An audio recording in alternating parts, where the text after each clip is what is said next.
Good afternoon. My name is Todd, and I will be your conference operator today. At this time, I would like to welcome everyone to the KLA Corporation December Quarter 2024 Earnings Conference Call and Webcast. All participants' lines have been placed in a listen-only mode to prevent any background noise. After the speaker's remarks, there will be a question-and-answer session. If you would like to ask a question at that time, please press star 1 on your telephone keypad. If you wish to remove yourself from the queue, please press star 2. Please limit yourself to one question and one follow-up. Lastly, if you should require operator assistance, please press star 0. Thank you. I will now turn the call over to Kevin Kessel, Vice President of Investor Relations and Market Analytics. Please go ahead. Welcome to our earnings call to discuss the December quarter and calendar year 2024 results and outlook. I'm joined by our CEO, Rick Wallace, and our CFO, Bren Higgins. We will discuss today's results released after the market close and available at ir.kla.com, along with supplemental materials. Today's discussion and metrics are presented on a non-GAAP financial basis, unless otherwise specified. All full-year references we make are to calendar years. The earnings materials contain a detailed reconciliation of GAAP to non-GAAP results. KLA's IR website also contains future investor events, presentations, corporate governance information, and links to our SEC filings, including our most recent annual report and quarterly reports on Forms 10-K and 10-Q. Our comments today are subject to risks and uncertainties reflected in the disclosure of risk factors in our SEC filings. Any forward-looking statements, including those we make on the call today, are also subject to those risks, and KLA cannot guarantee those forward-looking statements will come true. Our actual results may differ significantly from those projected in our forward-looking statements. Rick will start with some introductory comments, followed by Bren with financial highlights and our outlook. Before I turn the call over to our CEO, Rick Wallace, I wanted to remind everyone that our 2025 Investor Day will be held on the morning of June the 18th in New York City. Now, over to Rick. Thank you, Kevin. I will summarize KLA's overall performance for calendar 24 and the December quarter and cover company highlights and updates on the industry landscape. For calendar 2024, KLA again delivered relative growth outperformance, strong profitability, and healthy return to shareholders. Specifically, 2024 revenue grew 12% to a record $10.85 billion, and the process control revenue grew by over 12%, which indicates increased market share, while the services business grew 15% to $2.5 billion for the year. Also for the calendar year, KLA maintained industry-leading gross and operating margins at 61% and 41% respectively. The company grew free cash flow to $3.4 billion and returned $2.9 billion in a combination of dividends and share buybacks. KLA's outperformance for the year was driven by a return to growth at the leading edge, which includes increased investments in AI, high-performance computing, and continued momentum in advanced packaging, as well as sustainable performance for KLA's services business. In turning to the December quarter, results for KLA came in above the midpoint of non-GAAP guidance range, despite navigating through the business impact of new U.S. government export controls, which were released late in the quarter. Specifically, the quarter revenue topped $3 billion for the first time. Diluted GAAP was $8.20, finishing at the upper end of the guidance range for the quarter. GAAP diluted EPS was $6.16. The business landscape is performing as expected, and we're encouraged by the strong demand we're experiencing in leading-edge logic, with specific memory customers supporting high-bandwidth memory and advanced packaging. KLA's differentiated portfolio of solutions aligns exceptionally well with enabling our customers to navigate increasing complexity, growing design starts, and larger semiconductor devices in an environment of rising semiconductor demand. Specific highlights in the quarter include a combination of strong sequential and year-over-year revenue growth, demonstrate an improving industry environment. KLA is specifically positioned to benefit from accelerated growth at the leading edge. Across all sectors, there are technology development investments supporting AI and HBM, as well as strengthening supply-demand environment, which positions the wafer fab equipment industry for growth in calendar 2025. AI continues to be a crucial catalyst for KLA. We are well aware of the recent revelations of DeepSeek, and the implications that it portends the diminished demand for advanced semiconductor in support of the AI infrastructure build-out. As a company that has been developing AI models for use in our own inspection systems for many years, our own experience supports the theory that increased compute efficiency enables more adoption of AI on our platforms. The demand is clearly elastic. As it pertains to the demand environment for advanced semiconductors, we see no reason to believe that the increased compute efficiency in AI will have an impact on the advanced demand environment in the foreseeable future. AI is both an important driver and enabler of KLA's business. Specific drivers connected to AI that are a positive for KLA's growth are higher volume and higher value wafer demand, more complex designs, accelerating product cycles, larger die size, and growing advanced packaging demand. These trends demonstrate the increasing value of process control in assisting our customers through managing a dynamic production environment as investments and complexity increase. Exemplifying this momentum for our advanced packaging portfolio continued in the quarter. The growing demand for more powerful systems of chips is driving more complex heterogeneous chip integration enabled by advanced packaging, which increases the value of process control in the chip package. This is fueling growth for KLA and our broad portfolio of systems. KLA advanced packaging revenue grew to approximately $500 million in calendar 2024 and is expected to exceed $800 million in calendar 2025, up from our last estimate of $750 million. KLA service business grew to $667 million in the December quarter, up 4% sequentially and 18% year over year. This makes 50 consecutive quarters of growth for our services business on a year-over-year basis. Finally, quarterly free cash flow was $757 million in calendar 2024, and the free cash flow margin was 31% over the same period, putting KLA amongst the top companies in the S&P 500.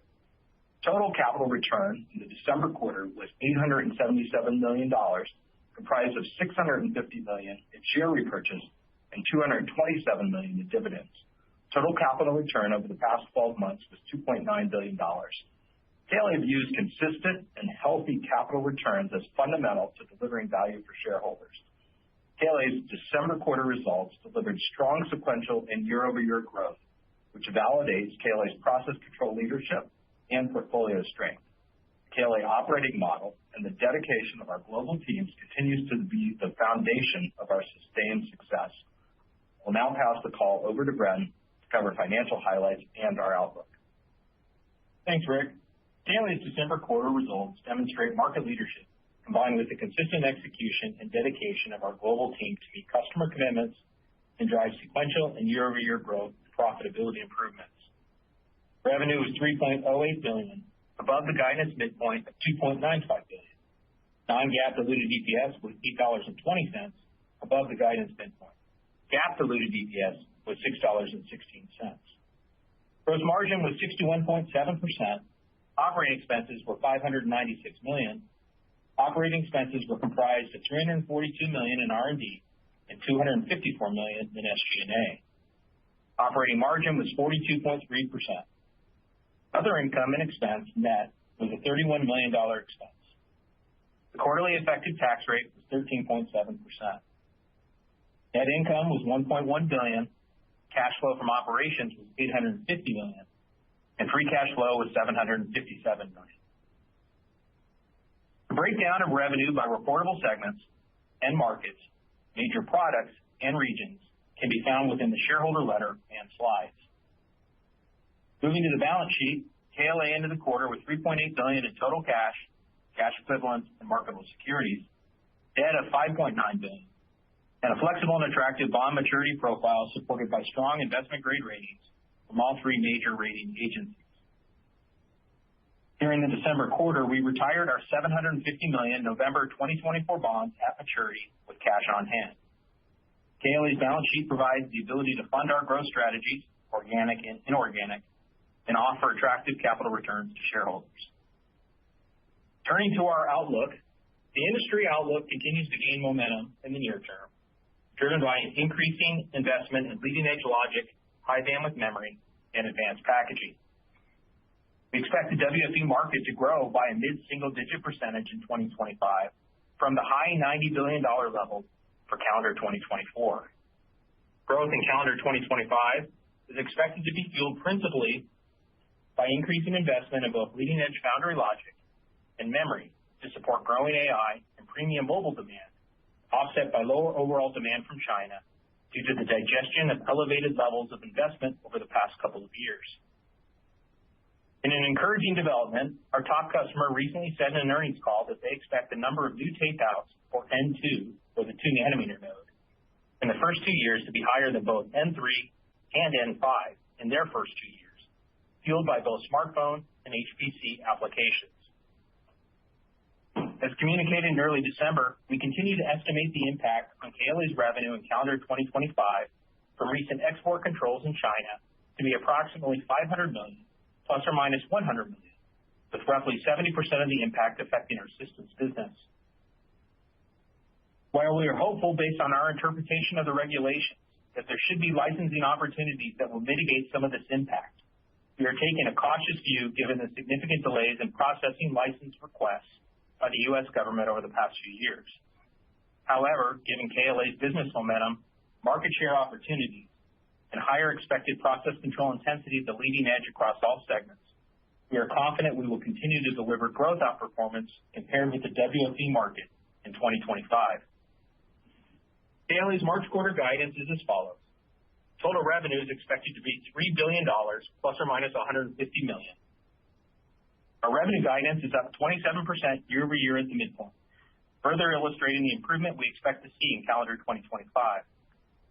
Foundry logic revenue from semiconductor customers is forecasted to be approximately 73%, and memory is expected to be approximately 27% of semi-process control systems revenue to semiconductor customers. Within memory, DRAM is expected to be about 75% of the revenue mix, and NAND the remaining 25%. Non-GAAP gross margin is forecasted to be 62%, plus or minus 1 percentage point, or up approximately 30 basis points sequentially at the midpoint, despite slightly lower revenue primarily due to more favorable product mix expectations. For calendar 2025, based on expectations for business mix across systems and service, systems product mix, and factory utilization, we expect gross margin for the year to be approximately 62%, plus or minus 50 basis points. Non-GAAP operating expenses are forecasted in the March quarter to be approximately $585 million, as we continue to make significant product development and scaling investments to support expected revenue growth. Given our expectations for company growth over the next couple of years, we will maintain our operating expense trajectory. For the remainder of calendar 2025, we expect sequential increases of approximately $15 million in incremental operating expenses per quarter. This is driven by our priority around our product development roadmap requirements, as well as revenue growth expectations. Our business model is predicated on ensuring 40 to 50% incremental non-GAAP operating margin leverage on revenue growth over the long run. Other model assumptions include non-GAAP other income and expense net of approximately a $36 million expense for the March quarter, and expect this to be roughly consistent throughout the calendar year. The tax assumption for March remains at 13.5%, and we expect this to remain through the June quarter. Beginning in the September quarter, which is the first quarter of our fiscal year, our tax rate will reflect the adoption of global taxation Pillar 2. Based on our current modeling, we think Pillar 2 implementation will drive the tax rate slightly higher to approximately 14% in the second half of the calendar year. We will provide an update on this planning rate mid-year if necessary. For the March quarter, GAAP diluted EPS is expected to be $7.77, plus or minus 60 cents, and non-GAAP diluted EPS of $8.05, plus or minus 60 cents. EPS guidance is based on a fully diluted share count of approximately 133.3 million shares. In conclusion, our near-term revenue guidance points to relative stability around current business levels. Based on the strength of our backlog and market position, we see growth in calendar 2025 and expect to outperform the mid-single-digit growth rate we expect from the WFE market. KLA's focus on delivering a differentiated product portfolio that addresses customers' technology roadmap requirements and drives our longer-term relevancy and growth expectations. With the KLA operating model guiding our best-in-class execution, KLA is focused on implementing our strategic objectives designed to drive outperformance. KLA's focus on customer success, innovative solutions, and operational excellence drives industry-leading financial and free cash flow performance and allows us to return capital consistently. That concludes the prepared remarks. Let's begin the Q&A. Thank you, Brent. Operator, can you please provide the instructions for Q&A? At this time, if you would like to ask a question, please press star one on your telephone keypad. If you wish to remove yourself from the queue, you may do so by pressing star two. We remind you to please unmute your line when introduced, and if possible, pick up your handset for optimal sound quality. In the interest of time, we ask that you please limit yourself to one question and one follow-up. We'll take our first question from Vivek Arya with the Bank of America. Please go ahead. Your line is open. Hi, this is Michael Mani on for Vivek Arya. Thank you for taking our questions. To start, we heard from two of your peers yesterday. The peer that is etch and deposition focused issued a pretty similar WFE view to you guys for mid-single digits, while the other reiterated their annual guide suggesting that litho spending remains healthy. So the question is, if total WFE is increasing something like $5 billion or so this year, but within that, litho WFE is also increasing, etch and dep also growing pretty strong, so consuming a good part of that incremental growth. What exactly is happening to the process control part of the market this year? And if process control WFE is growing solidly, which it seems like it is, does that suggest that mid-single digits for WFE could be conservative, or are there other parts of the market that are shrinking by that much? Thank you.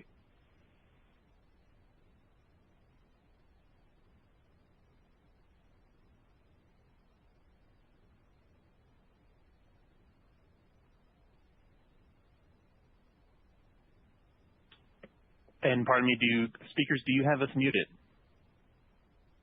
My apologies. Yep. Yeah, this is Brent. I'll take that one. And the guidance was clear that we think it's somewhere in that range of about $5 billion, to use your number, into 2025 versus 2024. We feel pretty good about KLA's share of overall WFE opportunity into next year. Obviously, as we move into 25, we've got more investment in leading edge, and that's certainly a nice driver for our business, and we're already seeing KLA's share of WFE at the N2 node being meaningfully greater than what we saw at N3.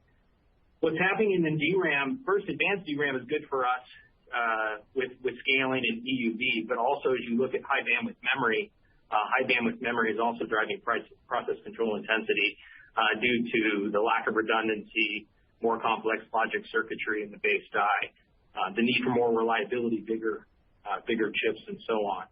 So we feel pretty good about all of that. And then I think finally, the growth that we referenced in the letter in advanced packaging is accelerating for the company. It seems like every quarter I keep raising the numbers, so I'm pretty excited about the opportunities that are there, and it seems to be accelerating as we move into this year. So for all those reasons, it looks like process control intensity, KLA's share of market, looks to increase in 2025 based on our assessment.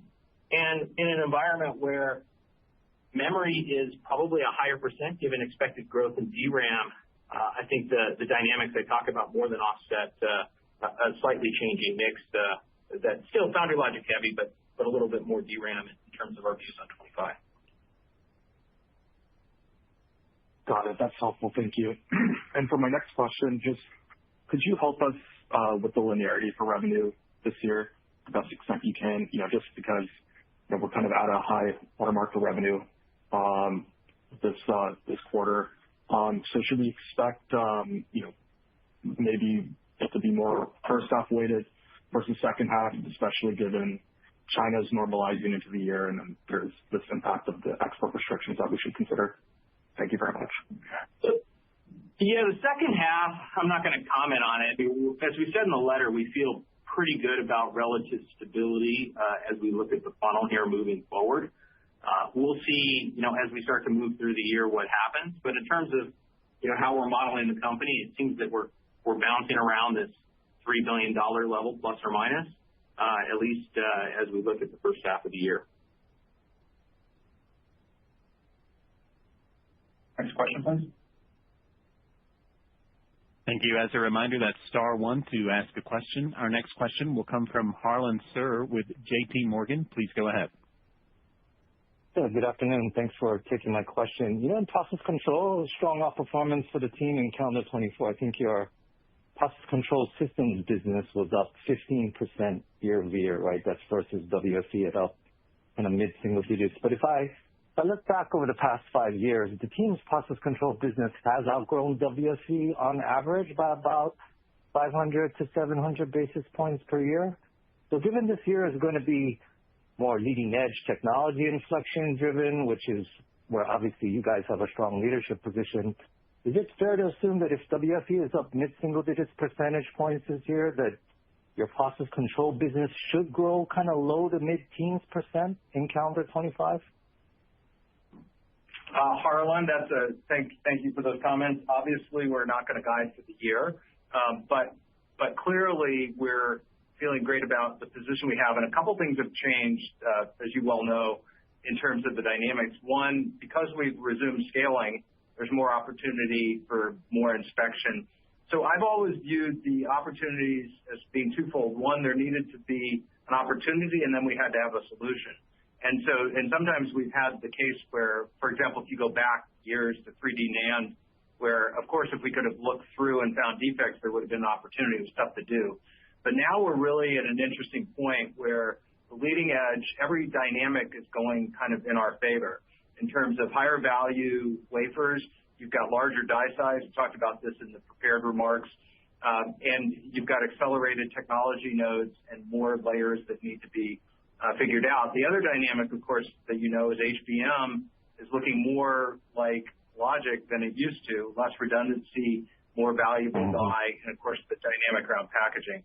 So we feel great, as Bren said, about process control's position and overall the spend for our customers. And that's the conversation we're having with our leading customers, is very focused on getting that availability and being supportive of their technology ramps as they make these big investments going forward.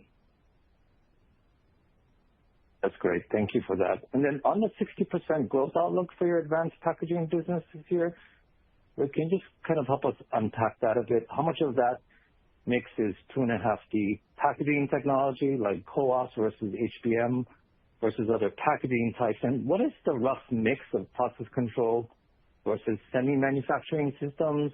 And then we're already starting to see some future AI designs moving to 3D SoIC technology starting next year.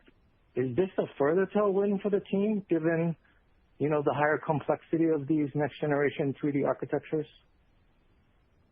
Yeah, great questions. I mean, I think two things have happened, and we got this early indication from our leading customers a year and a half, 2 years ago, that the challenges in packaging were going to look a lot more like what was going on in the front end, and they asked us to make some of the platforms that we use for the front end available for packaging. And so back to the question, what is this? A lot of it's inspection and metrology, derivatives of the projects and programs that we have and have many years of experience with.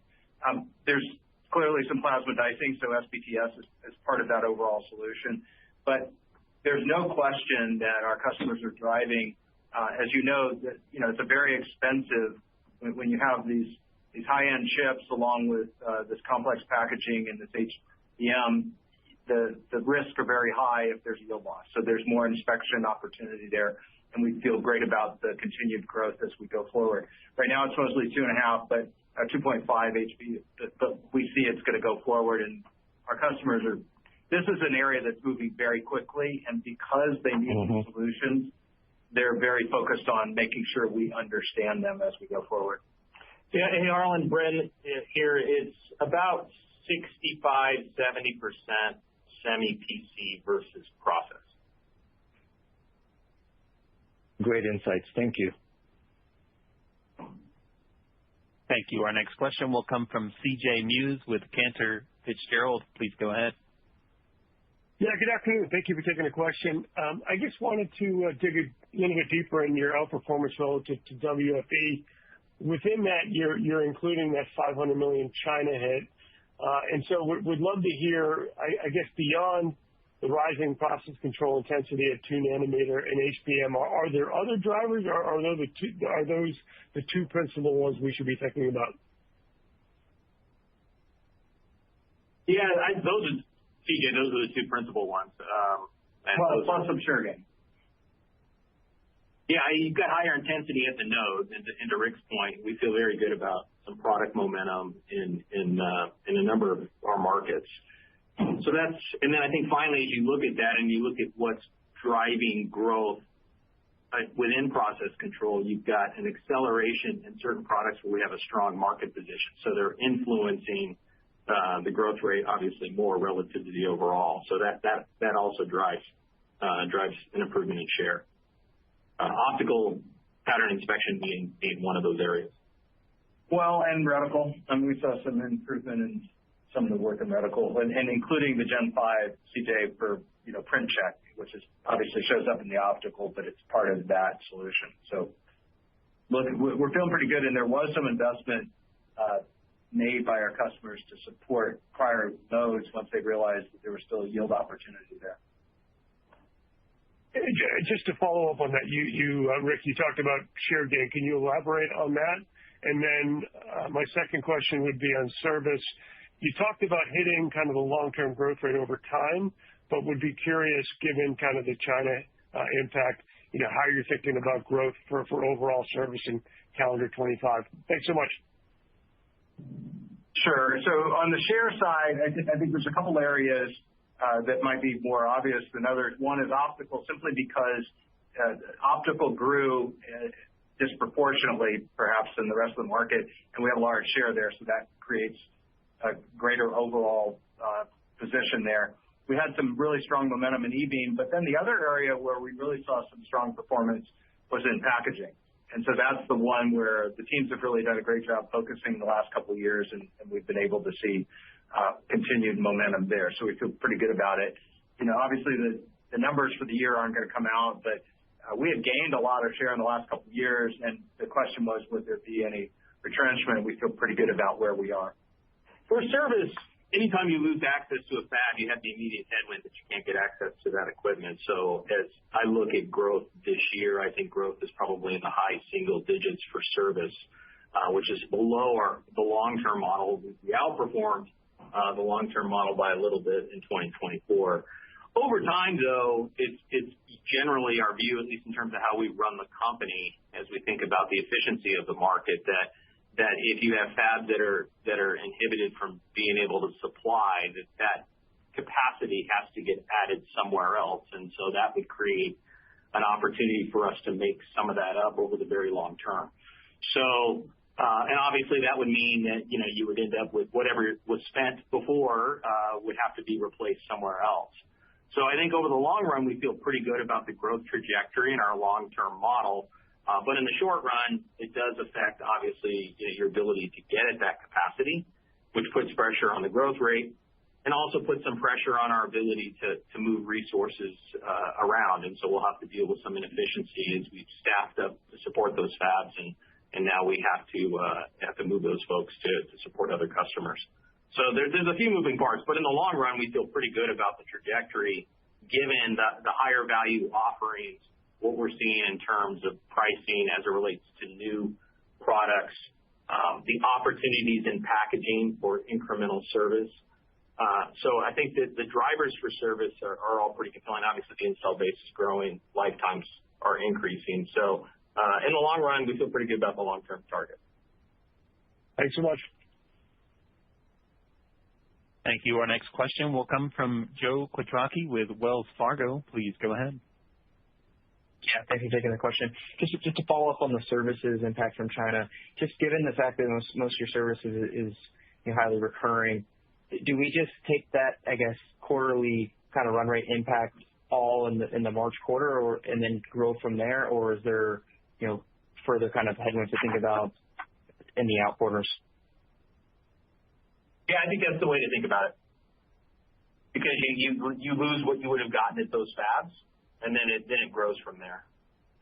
So I think that's a reasonable way to think about it. Okay, perfect.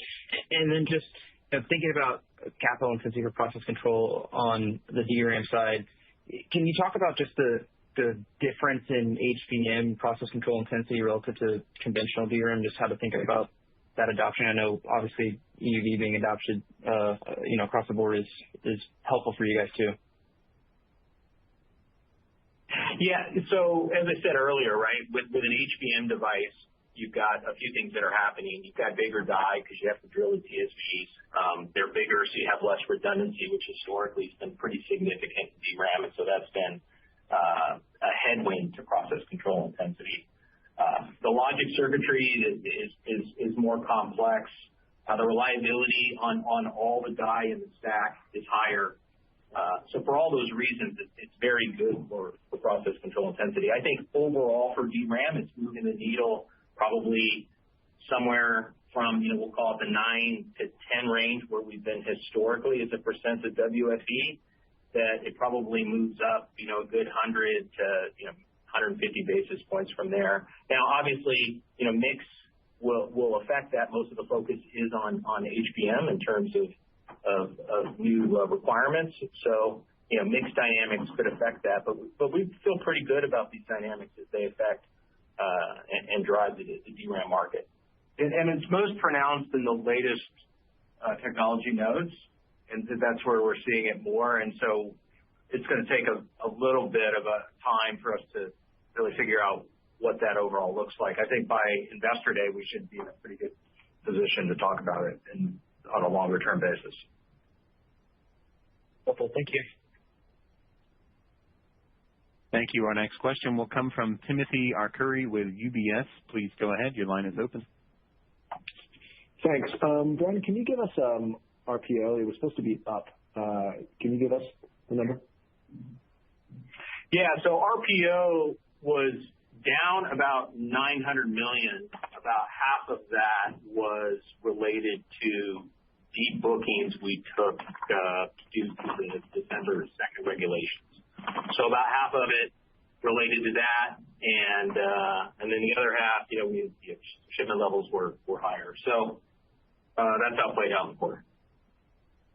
Got it. Okay, thanks. And then process control systems, you said pretty stable from here, but what about EPC?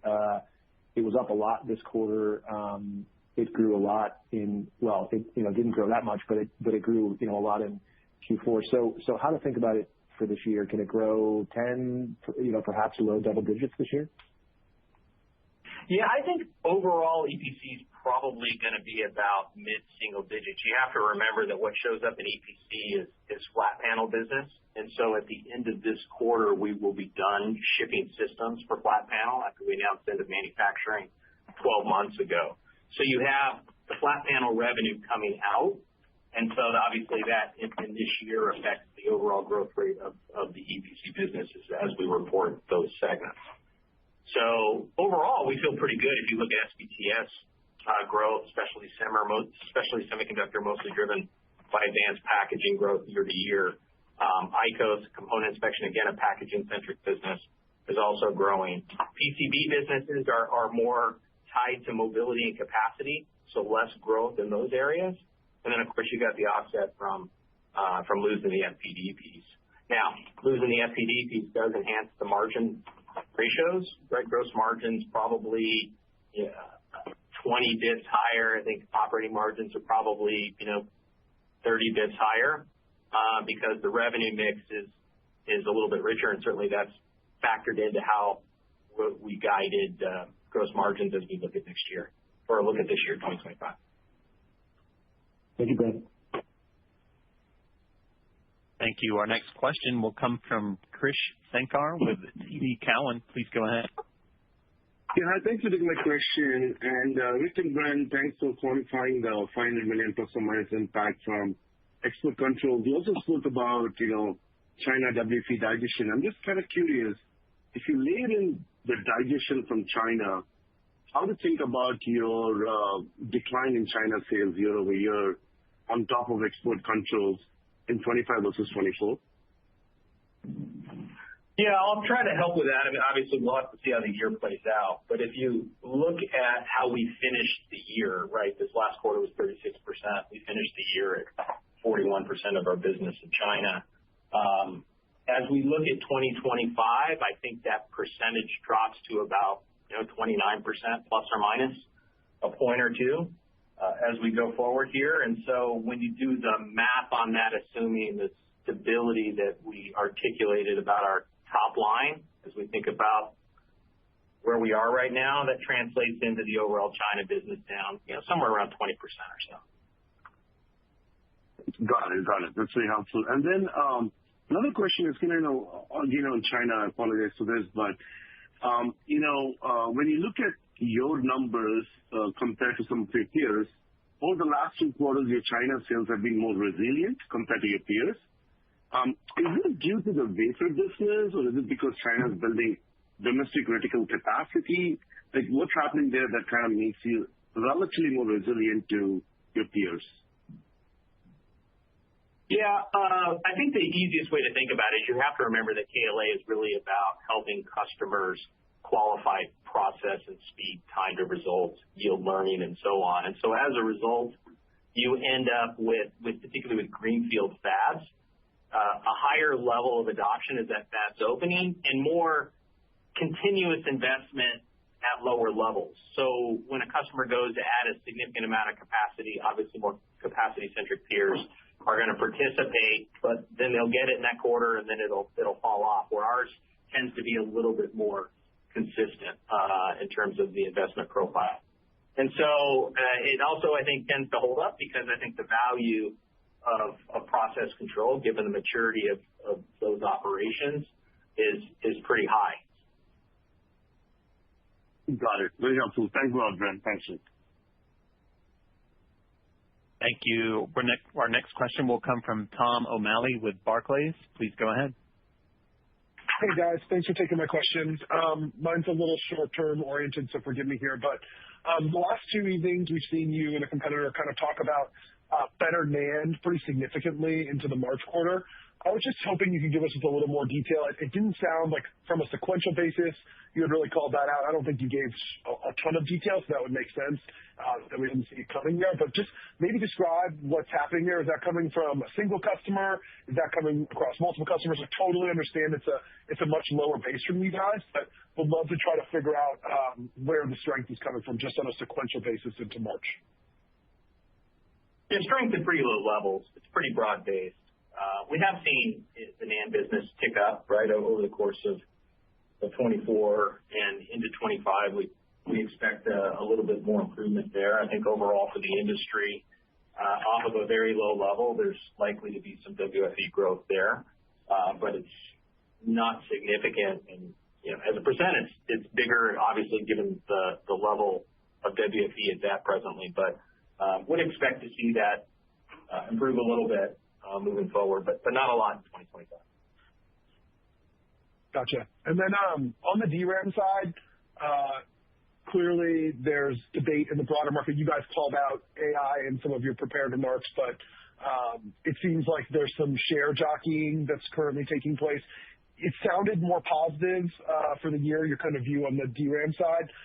Any commentary just when you think about 6 months ago when you talk to your customers, obviously people were putting in capacity for kind of all of 2025. Have you seen incremental spend there in the short term or rush orders to try to catch up by customers? Anything on that would be helpful. Thank you. Well, I think our customers, Rick, our customers certainly set out their plans looking out for the year, so there's been no real short-term change. I do think the strength in terms of what they're seeing in demand in support of the AI infrastructure continues to grow, and we see momentum there. So we are definitely in conversations, and a lot of them about slot availability. Remember, we still have many products or a few critical products that are supply constrained, so we're in conversations about that. So we feel pretty good about the demand, especially at the leading edge. And the dynamics around advanced DRAM are playing to our strength because of the challenges, both the value of those devices, but also the yield challenges. And as we mentioned before, the die size are smaller, less redundancy, and it's looking more like higher process control intensity, as we talked about.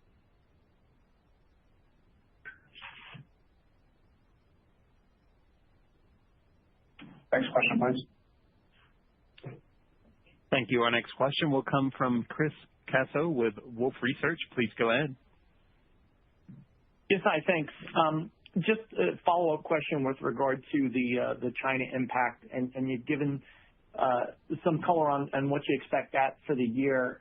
From a quarterly basis, is there any sort of incremental headwind or benefit as we go into the second half? I know that you talked about some of the mitigations and licenses, which are taking some time, but I guess, how do we think about this as we go sequentially through the year? Yeah, we're pretty cautious with it overall. We'll see how it plays out, as I said in the prepared remarks, in terms of licenses that could mitigate the impact. But when we look at it over the course of the year, or what we expected, it was pretty consistent across the year. So it wasn't, maybe again, that could be the nature to how customers buy process control versus other types of products. But it was pretty, half to half was more or less pretty consistent. Okay, got it. And just to follow up on gross margins, again, you're kind of starting out with 62. You're guiding to 62 for the full year. So, sort of assuming that remains stable as you go through the year. And I guess at what point, with regard to some of the operating leverage that you typically get with the fall through, what's kind of the starting point from that we can start to see, some of the leverage kick in as revenue starts to grow? Yeah, look, you have mixed issues that generally are the biggest impacting item to our overall gross margins, more so than customers or segments. But I would expect, as we start to see overall revenue accelerate, we'll start to see the kind of leverage that we've seen historically. So, I said 62% plus or minus about 50 basis points for a reason. I think some of that is predicated on what happens moving forward. You do have, depending on the mix, right, you do have markets like the packaging market, which carries, a lower gross margin given the complexity of the tools than some of our higher end systems. But obviously, the gross margin dollars are quite significant, and the relevancy and growth at KLA is significant. So we're pleased with that. But I think as we move forward, I think you're likely to see us continue in that 60 to 65% range as we accelerate revenue over time. And as we talked about in our 2022 plan, we saw gross margins were around 63% or so, obviously predicated on a volume level of about $3.5 billion. So that gives you a sense of kind of where we're at from here to there moving forward. And I feel pretty good about our ability to achieve that, given the investments we've made that are still, I think we're in a good position to deliver against that. I don't think we have to go and make incremental investments in terms of the capacity, the hard asset capacity we have to execute to those business levels. Got it. Helpful. Thank you. Thank you. Our next question will come from Srini Pajjuri with Raymond James. Please go ahead. Thank you. One short-term question on your March quarter guidance. Just the foundry logic, I think you're guiding for 73% of the mix to be foundry logic. That is, I think, implies at least in a mid-single digit type decline. We haven't seen a decline in that business in a while, and I'm just trying to understand how that reconciles with your comment about N2 demand being strong in the short term. Yeah, I'm taking a look at it. I don't think it doesn't look like it changes all that much. So I think it's, given that the overall revenue guidance is what it was, I think for semi PC systems, I mean, we'll see how the quarter ends up. And, we do have business that isn't, there's infrastructure business, for example, that doesn't show up in those percentages. So when I look at the businesses that the semiconductor customers, it's pretty consistent. And so I don't think it'll change a little bit. But as we talked about, I think memory overall is a higher percentage of the mix in 2025 than it was in 2024. Okay, got it. There were some other customers, non-N2, N3, that showed up in December that aren't showing up. Okay, that makes sense. Then I guess as we go through the year, obviously N2 is going to be relatively strong. Do you still have, I guess, material contribution? Are you still expecting material contribution from N3, or is it at a minimal level? And then I guess just to follow up to that, how does the, I guess, PC intensity change as you go from N3 to N2? Thank you. Yeah, so most of the focus in terms of new investment is on 2 nanometer. There still is some incremental investment that's happening at 3, but the vast majority of it is 2 nanometer centric. Obviously, there's packaging investment that's also happening. And I mentioned it earlier. Yeah, I've been over the last couple quarters or so, I've said that at N3 versus N2, at N2 we thought we were about 75 basis points higher in terms of KLA's share of WFE. I think that we're likely higher than that. It's probably 90-ish to 90-ish basis points, maybe 100 basis points. So trending in the right direction for sure. Got it. Thank you. Thank you. Our next question will come from Brian Chin with Stifel. Please go ahead. Hi there. Good afternoon. Thanks for letting us ask a few questions. Yeah, I was just curious, in terms of logic foundry chip makers that are at the leading edge, but maybe not expanding capacity aggressively, can you comment on the magnitude of residual spending you still see with them tied to R&D and technology development? Obviously, you're able to offset that or any driving there and route to outgrowing WFE this year, but just curious if you had any sort of commentary around that. Are you saying, I'm sorry, you said ones that aren't at the leading edge? At the leading edge, but not expanding capacity aggressively. There's that's kind of one guy doing that. But in terms of the other ones, you're sort of on the pace, or maybe on the pace, but just not billing out aggressively. Maybe some sense of the signal spending engagement you still have with them. But, so let's say we de-risked that in our 25 plan. Okay.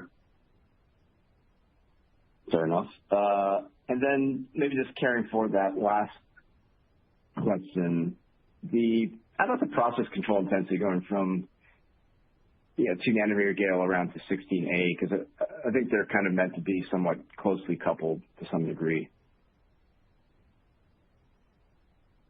Yeah, we're a little early on that one. So I'd like to, before we start making comments, actually shipping to support that activity in a way to actually model it. And one of the things, obviously, we've seen over the course of the last several nodes, for intensity reasons, but also for share, is that because of the design start environment, limiting reuse, customers are managing a much more dynamic design environment. You now have more designs that are driving leading edge ramps.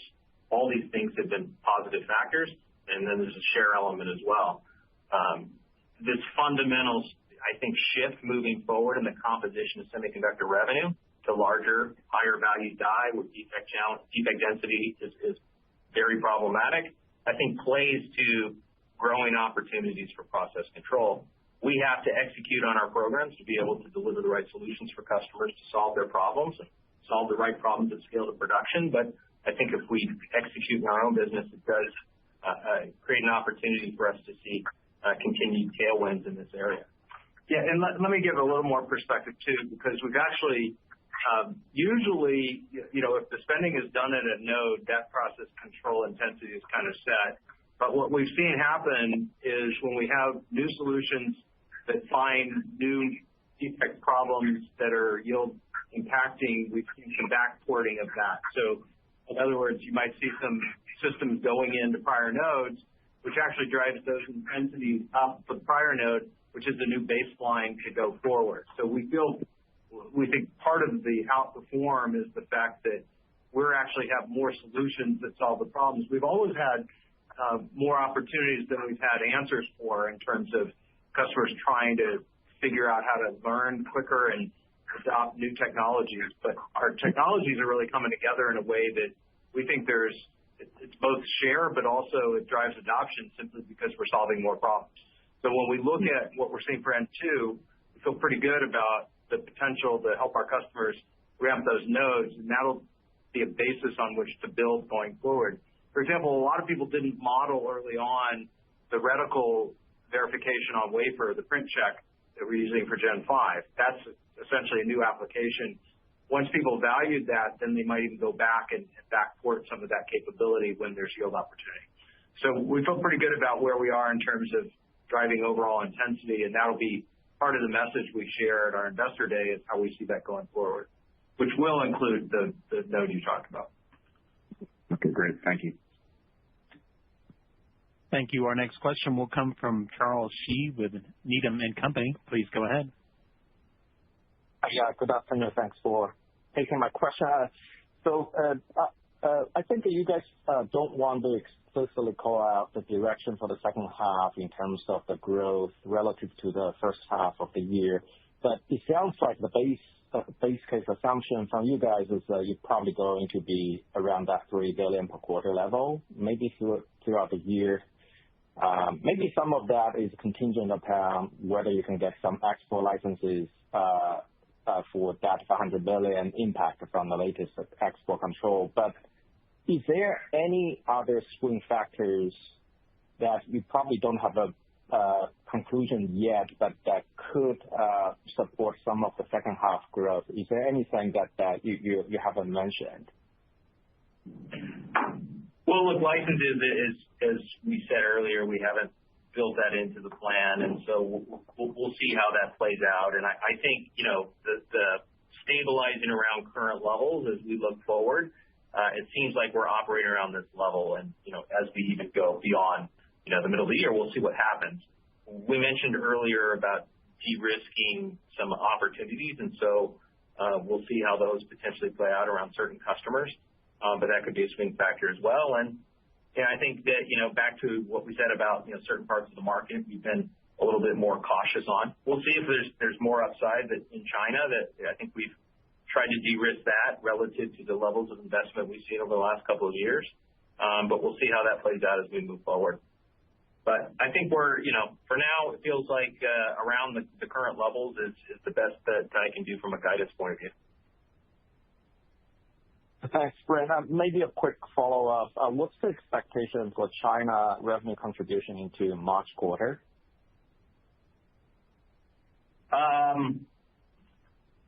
It will come down as a percent, being high 20s. I mean, we'll see. We'll see what ends up revenuing, right? Because you've got different rev rec policy issues from whether it's a new customer and a new fab versus an established customer. So that could either accelerate revenue to revenue shipment or extend it to an acceptance process. So we'll see how things play out. But in general, I would expect it to drop from the 35% level probably into the high 20s, maybe 30 at the highest. Thanks. That's very helpful. Thank you. Sure. Thank you. As a reminder, if you would like to ask a question at this time, please press star 1 on your telephone keypad. We'll take our next question from Atif Malik with Citi. Please go ahead. Hi, thank you for taking my questions. Rick, the question on foundry concentration comes a lot with investors. Obviously, you guys are doing very well with your top foundry customer on N2 and Gate-All-Around, and there is Rapidus in Japan that's kind of ramping this year. How are you guys leaning into the two struggling foundries this year if that poses a risk to your business? I'm sorry, say it again. How are we dealing with? How are you guys leaning into the two struggling foundries and what impact that could have both this year and outer years in terms of your exposure? Well, we obviously work with all our customers, and so if there's a way for us to add value, we're doing that. I think the bulk of, the stated CapEx number pretty clearly, head towards the direction of the biggest player in the market in terms of investment. But the others, we engage. I mean, certainly everyone that we work with wants to improve their ramp-up time of new technology and improve their yield. And so, of course, we're doing that, but that's not where the bulk of the business is these days. So I don't see a huge difference in terms of how we're engaging now relative to how we were in the past. It's just the dynamics have shifted much more toward the leader who's further ahead now than they've been in quite a while. Fair enough. And Brent, on the $500 million restrictions impact, can you give some color? Were those like trailing edge logic projects, or was it a DRAM contribution in those sales? Yeah, most of it was logic. Yeah, very, very little. In fact, all of it was logic. Very, very little that was memory. Thank you. Thank you. And it appears we have no further questions at this time. I would like to turn the call over to Kevin Kessel for any additional or closing remarks. Thank you very much, and thank you, everybody, for your time and your attention. We know how busy today is and this week is, so we appreciate it. We'll be speaking with you all very soon. I'll turn it back now to the operator for any closing instructions. Thank you. This concludes the KLA Corporation December quarter 2024 earnings call and webcast. Please disconnect your line at this time and have a wonderful day.